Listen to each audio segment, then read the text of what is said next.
உன்னை யாரும் ஏற்றி விடுவார்கள் என எண்ணாதே. நீயே எழக் கற்றுக்கொள். அதுதான் வெற்றியின் முதற்படி உன் வாழ்வில். வாழ்க்கை கடினமாக இருக்கும்போது உங்களை வலிமையாக மாற்றிக்கொள்ளுங்கள். கழுகினை தாக்கும் ஒரே பறவை காகம் மட்டுமே.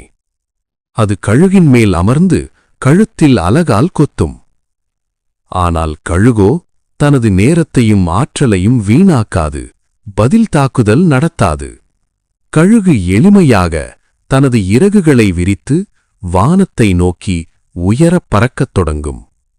உயரம் கூட கூட காகம் சுவாசிக்க முடியாமல் ஆக்சிஜன் குறைந்து கீழே விழுந்துவிடும்.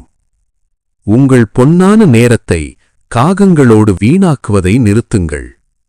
மாறாக உங்கள் உயரத்திற்கு அவர்களை இழுத்துச் செல்லுங்கள். ஒருநாள் தானாகவே காணாமல் போய்விடுவார்கள். நீங்கள் கழுகா அல்லது காகமா? அதை முடிவு செய்ய வேண்டியது நீங்கள்தான். இலக்குகளும் இலட்சியங்களும் உறுதியாக இருந்தால் மட்டுமே எத்தனை தடவை விழுந்தாலும் எத்தனை தடவை தோற்றாலும் திரும்பவும் எழுந்து பயணிக்க முடியும்.